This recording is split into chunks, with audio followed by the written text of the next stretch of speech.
ketemu lagi di Halo Dokter. Dan berbeda dengan hari-hari sebelumnya, pagi hari ini kita akan membahas tema mengenai hepatitis.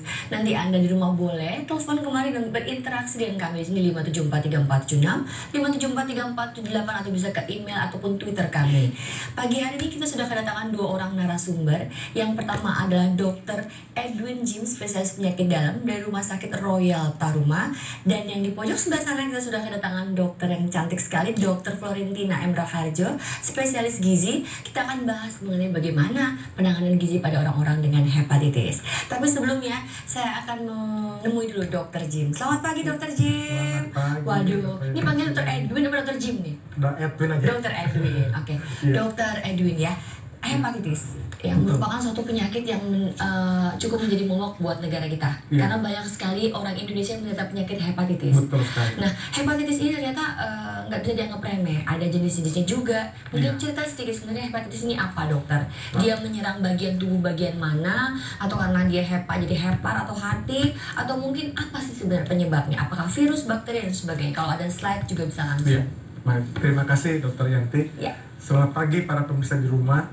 Jadi hepatitis itu adalah satu istilah kedokteran yang secara awam disebut adalah suatu peradangan pada hati. Hati adalah satu organ tubuh yang terletak di perut di sebelah kanan atas.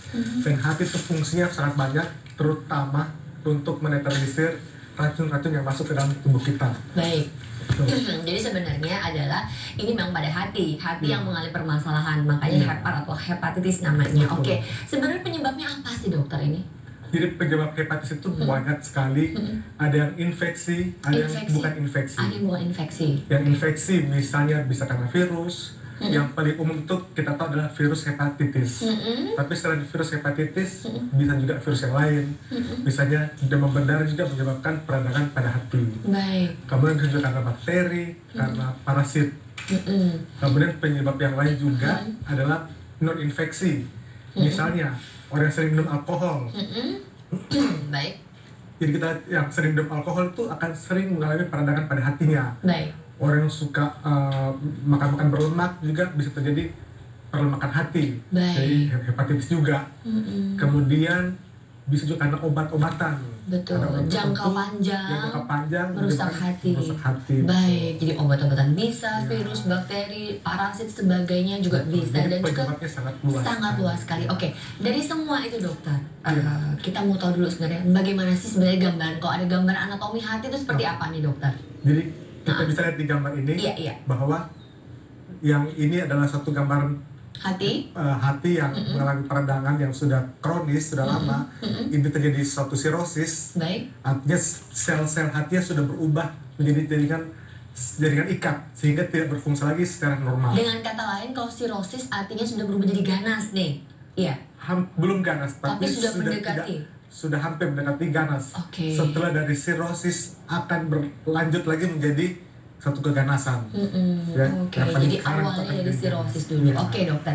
Jadi semua itu kira-kira ini ada pembagiannya nggak sih sebenarnya si hepatitis ini? Kita dengar-dengar ada hepatitis A lah, hepatitis B dan sebagainya. Apa yang Betul. membedakannya?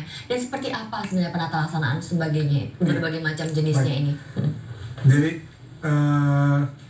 hepatitis itu bisa dibagi menjadi 5. Hepatitis A, B, C, D, dan E. Jadi ada 5 jenis virus hepatitis yang paling sering ditemui. Yang berbahaya adalah yang bisa menyebabkan suatu hepatitis yang kronik, artinya jangka panjang dan akan susah hilang dari tubuh. Baik, sebenarnya hepatitis yang masih aman nih, Iya. hepatitis A masih bisa diobatin kah atau bagaimana? Iya. Masih Jadi bisa. yang lebih aman, tanda kutip aman, artinya tidak akan menjadi bentuk kronis atau yang berlanjut dalam tubuh kita adalah hepatitis A dan hepatitis E. Oh, A dan E Iya, aman nih. aman. Yang berbahaya yang harus hati-hati adalah hepatitis B, Hepatitis B, C, C, dan D. D. B, C, D ini yang harus hati-hati. Oke, Jadi nanti kita bahas hepatitis nih. A dan E itu bukan bilang aman sekali, tapi tidak menjadi satu bentuk yang kronis. Baik, Sampai kalau akan diterapi sembuh. dengan cepat bisa sembuh. Iya, Iya, betul baik. sekali, iya. Oh, kalau A ini penyebabnya juga sama ya, virus hepatitis. Iya. Itu biasanya apa? Karena kurang makan yang nggak bersih-bersih dok, atau suka makan Iya. makanan di pinggir jalan, itu bagaimana sih sebenarnya? Dan bagaimana cara penularannya dokter? Iya. Kita lihat di sini bahwa hepatitis A itu hepatitis yang virusnya itu tertular dari makanan. Jadi dari kita makan yang kurang sehat, kurang bersih, misalnya di tempat yang agak-agak kotor, itu ada bonusnya kita makan, kan menjadi virus hepatitis. Kita akan mengalami hepatitis A. Baik, jadi suka makan-makan di Ya. pinggir jalan kalau nggak bersih ini bisa jadi hepatitis A nih, Betul pemirsa sekali. harus hati-hati Ya. ya. Oke, sedangkan si B, C, dan D yang berbahaya ini karena apa nih dokter? Kalau B, C, dan D itu akan tertular dari darah. Dari darah, transfusi baik, bisa, dari hubungan seksual bisa, hubungan seksual bisa. bisa juga kalau misalnya ada penderita hepatitis, dia ada luka, kita juga ada luka kecil, kita nggak sadar, kita sentuhan, jadi ada darah campur dan darah kena, itu bisa juga kita tertular.